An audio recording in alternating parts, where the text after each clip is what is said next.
Assalamualaikum warahmatullahi wabarakatuh. Halo pelajar NU Batang, selamat datang di Sapa Pelajar NU Batang. Tekun, tekan, tekan. Pada podcast kali ini kita akan membahas mengenai kekerasan seksual, yang mana di Kabupaten Batang sendiri masih marak terjadinya kasus kekerasan seksual. 8 dari 10 perempuan menjadi korban kekerasan seksual di ruang publik. Tapi dapat memungkinkan pula laki-laki menjadi korban kekerasan seksual.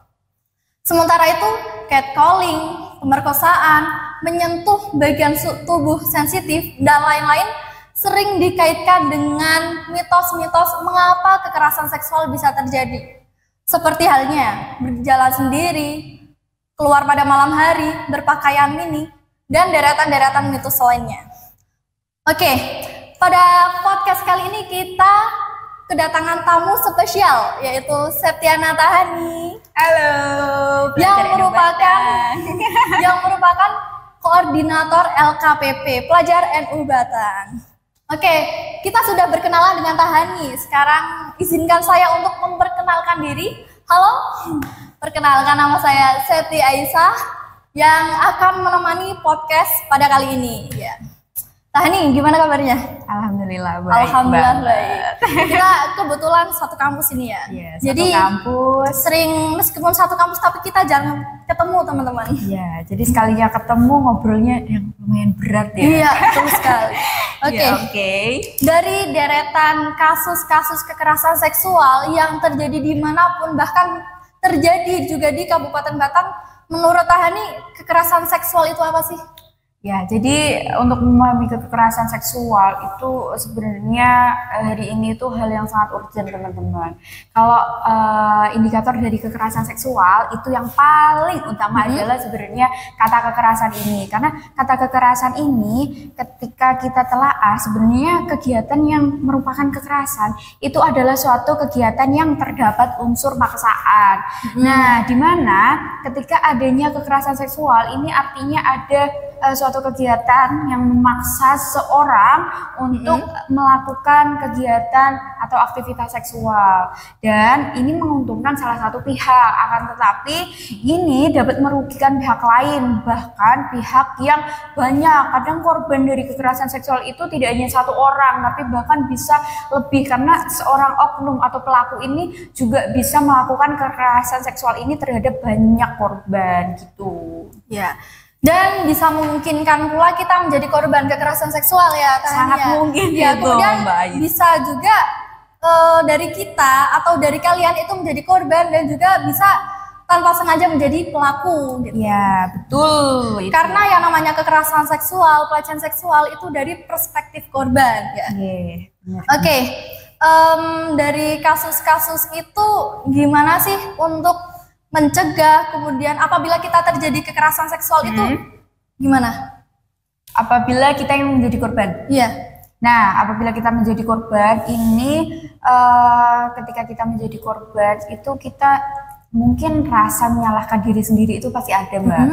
Akan tetapi ketika kita sudah merasa menjadi korban itu kita jangan malah menutup-nutupi ini, akan tetapi minimal itu bisa menceritakan kekerasan ini terhadap orang terdekatnya. Kalau misalkan dekatnya sama orang tua, silahkan boleh diceritakan kepada orang tua, karena biasanya ketika seseorang ini menjadi seorang korban itu akan merasa cemas, akan merasa takut kalau aku yang disalahkan bagaimana, kayak gitu. Ini kaitannya dengan mitos-mitos yang ada terkait kekerasan seksual. Iya gitu ya. Oke, Tahani, kenapa sih kasus kekerasan seksual itu bisa terjadi? Padahal kan dari mitos-mitosnya itu kita nggak bisa menyalahi itu gitu loh. Iya. Gimana? Kekerasan seksual itu bisa terjadi kapanpun, dimanapun, dan kepada siapa saja. Nah, biasanya salah satu mitosnya ini adalah mitos yang dibangun dan menjamur di masyarakat adalah itu pasti karena pakaiannya.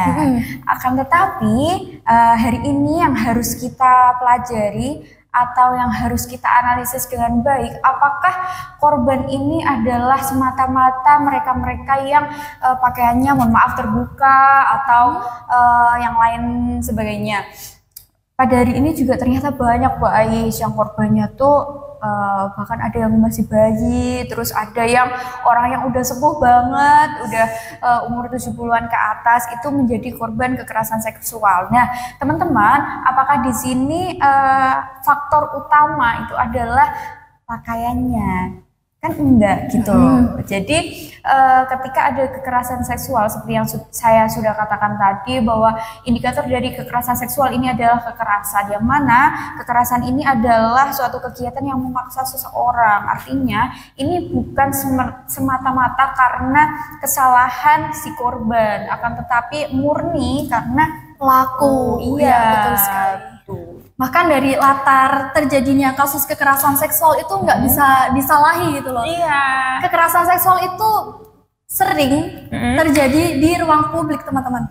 Di jalan umum, kemudian transportasi publik, tempat kerja, lembaga pendidikan, bahkan lembaga pendidikan sendiri itu merupakan tempat ruang aman bagi siswa untuk belajar, malah menjadi ruang yang menjadi traumatis pada dirinya gitu ya. Yang menyeramkan. Bahkan aku lihat dari data Komnas Perempuan, kasus kekerasan seksual itu terjadi di siang hari. Iya, nggak hanya di malam hari kan. Iya. Berarti mitos-mitos yang dikatakan sama orang-orang itu merupakan ya mitos. Iya, mitos. Bahwasanya biasanya orang tuh identik dengan itu pasti sering keluar malam ya, itu pasti karena sering keluar sama cowok ya, itu pasti karena pakaiannya yang belum tertutup ya, padahal enggak. Bahkan karena kekerasan seksual itu sering terjadi pada perempuan, kemudian keluar malam, itu sering disalahkan. Kita kan nggak tahu dia keluar untuk apa. Bisa saja dia keluar untuk kepentingan bekerja misalnya. Misal kita keluar malam karena kita rapat organisasi, gitu siapa tahu kan. juga majelisan kan nggak tahu. Iya, benar-benar. Gitu. Bahkan seringkali pakaian yang dikenakan korban pada saat itu tidak bisa menjadi alasan yang signifikan untuk menjadi bukti kalau itu faktor yang mendorong kekerasan seksual gitu ya, Tahania. Iya, benar itu Mbak.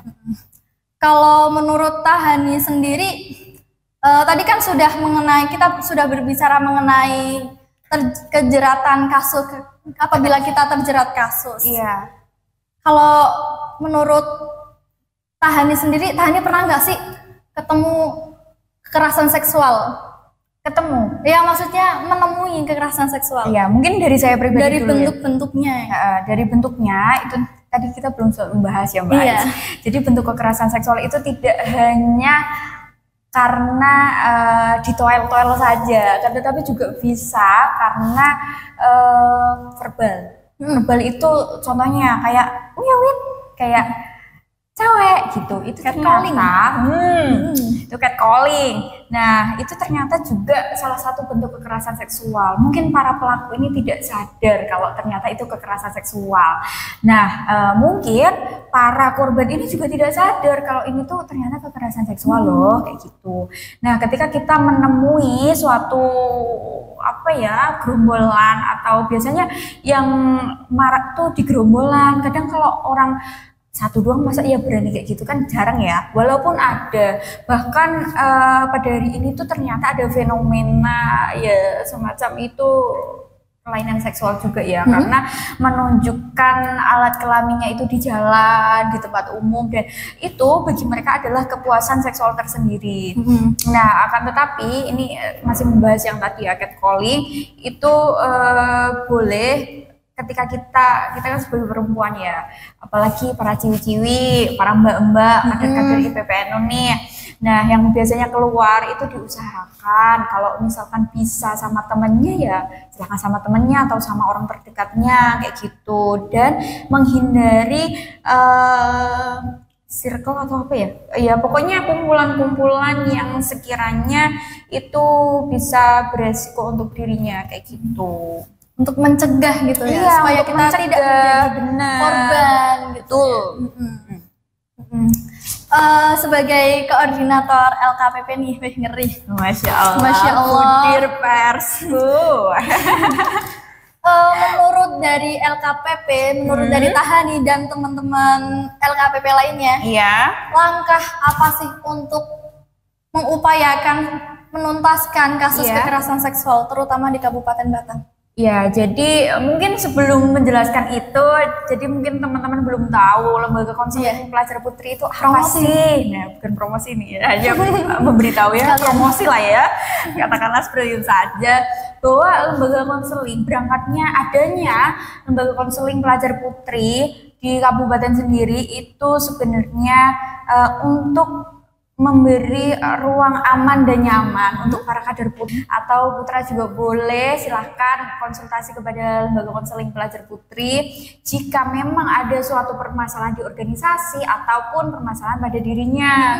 Nah, akan tetapi adanya maraknya kasus kekerasan seksual hari ini di Kabupaten Batang sendiri itu kan banyak sekali teman-teman. Ini kita nggak akan menutupi yang Mbak Ais karena memang ada dan memang jelas datanya gitu loh.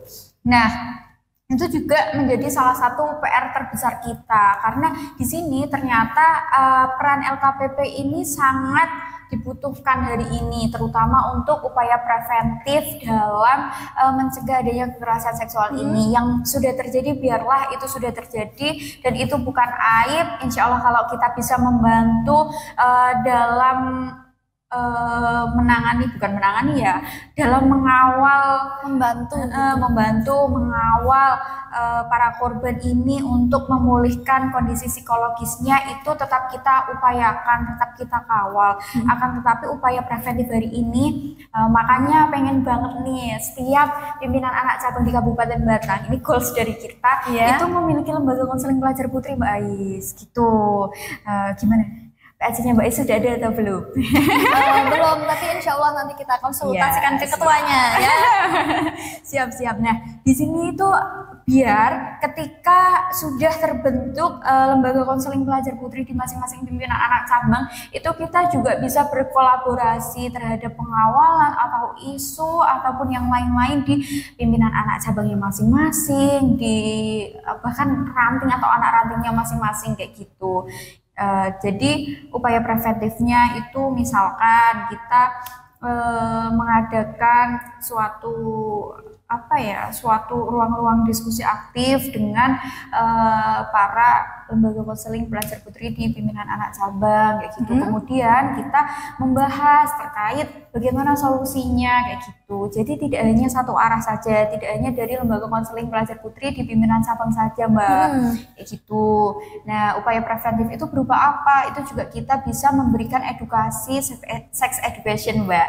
Jadi sex education ini merupakan salah satu upaya yang dapat kita lakukan untuk mencegah adanya banyak korban yang bisa saja terjadi. Bahkan mungkin kader putri atau putra itu bisa saja menjadi seorang pelaku ataupun seorang korban gitu, Mbak.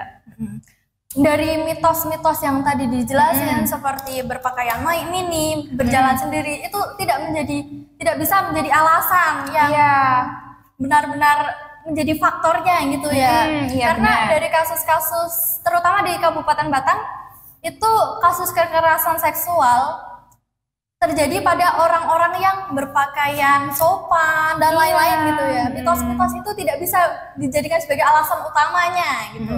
Rekan dan rekanita. Jadi mari kita sudahilah memandang kekerasan seksual itu berangkat dari mata ketelanjangan, kemudian mendiskriminasi korban dengan mitos-mitos tadi.